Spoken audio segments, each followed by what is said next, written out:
If you're on your healing journey, you've probably faced this unavoidable truth, and it's that your peace will make other people upset. To try to avoid that truth will cause us suffering, ironically. And this is something that you'll see, and you probably have seen a lot with your own friends and family, especially if they're not on a healing journey themselves. And the more that they see you evolve, grow, and be more at peace, there's going to be a natural resistance towards that. Because if they're not changing and you are, whenever there's any sort of change involved, we like to resist it. That's kind of what happens as humans. We become afraid of it. We don't like it. And a lot of times as we become more at peace with ourselves, for some reason, other people may interpret it as making them look worse.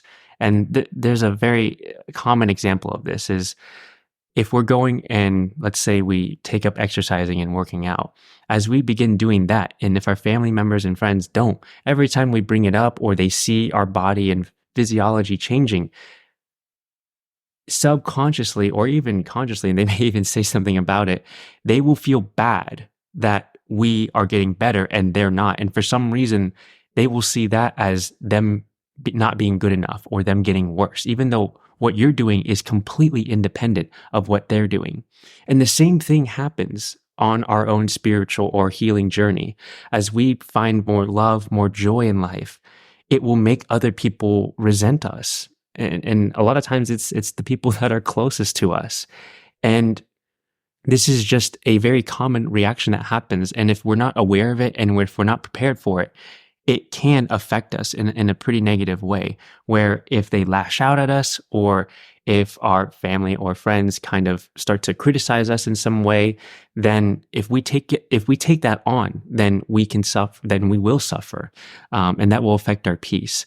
But if you're aware of this and you're prepared for it and kind of set boundaries for yourself, then you can protect your own peace no matter what's happening. And honestly, it's not our job to try to manage other people's emotions. And if most of us are not outwardly going there with the intention of harming other people. But if we're genuinely just trying to improve ourselves and our intention is just to spread more love into the world, then other people's reactions to what we're doing is theirs. And that's not our job to try to manage that or to control it. All we can do is to continue showing up and to promote more peace in the world. And the more we change, though, the more resistance there will be from our families and friends. And that's something that you just need to prepare for and to know that it's okay when that happens. And it doesn't make you a bad person. It doesn't make them a worse of a person at all. All of these events are really neutral. And it's just how we think about it, which creates our experience of the actual event. And so I struggled with this quite a bit when going through my own healing journey, and my parents started seeing a lot of changes. My friends started seeing a lot of changes, and a lot of friends I had to let go because I just didn't want to be surrounded by a lot of the negativity or the criticism and a lot of things too is we just grow apart because we are not interested in the same things anymore. We don't go to the same places or do the same actions. And that's what happens when we grow. We grow out of things or grow apart. And so if our friends aren't growing together with us and kind of going on this healing journey, then naturally it will drift apart. And that's something that we just have to be okay with. But for every friend that we grow apart from, there's more friends that come in that we grow together with, or a new partner, or other people in our lives. And so even though loss can be quite heartbreaking, every single loss is really just creating space for something new to come in. And other times within our relationships and in our lives and with other people, as we grow, as we find more peace, we are going to set more boundaries. And that might mean seeing our family less if they can be quite toxic or criticize you or whatever it is. Creating those boundaries will create resistance from them. And that's not something that we're supposed to control or manage. And how people react to your actions is a reflection of them and not of you, as long as your intentions are pure, of course. If you're outwardly going out there and trying to harm people, that's on you, of course. But most of us here in this space we just genuinely want to do good, to promote more peace, love, and joy. And so when we're coming from that space, that energy and intention, how people react to that is more about them. And that's exactly what we were talking about in the last video.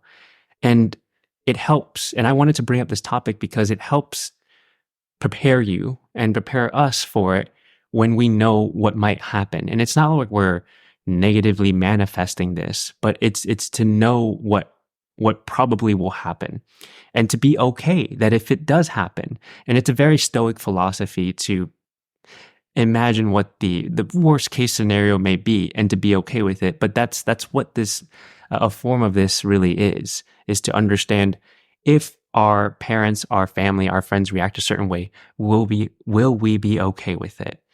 And is our peace more important than whatever reaction they may have? And how they react is really where they are in life. And hopefully, as you promote more peace and exude and embody more peace, that may be shared with them, and hopefully they can feel that one day when they're ready. But we can't force it. We can't force other people to change, to grow, or anything like that. And they may not want to. But if we approach every single interaction with love, and even, the act of creating boundaries is a form of self-love, hopefully one day they'll understand if we explain our reasoning behind what we're doing. And a lot of times you don't even have to explain why you're doing things, because a lot of times it just doesn't help trying to logically explain what we're doing when we're doing it more for a spiritual reason that they may not necessarily agree with. So in short, just expect that there will be loss as we continue to grow and heal. And that for every loss, there is space that's created and new opportunities for new things to come into our lives. And that might be more peace, that might be more love, that might be a new friend, that might be new circumstances or opportunities for us to do what we love, or to go to certain things that we enjoy a lot, to discover new hobbies and things like that. And so as we kind of shed our previous identity, that's what happens, and it's going to be okay. And that if you're going through that right now, just know that you're not alone, and that there are many people going through a similar journey that are here to support you and want just for you to be your true self, your full self, unapologetically, without needing to feel guilty or bad about it, no matter what other people may say about you. And so just keep going, and to trust your own intuition and how you feel, and don't rely on other people's emotions to tell you how you should feel. And so that's a very slippery slope and a trap that we can fall into. But continue to trust yourself and to ground yourself each day, knowing that you're doing this to embody more peace, to feel more love, to feel more joy.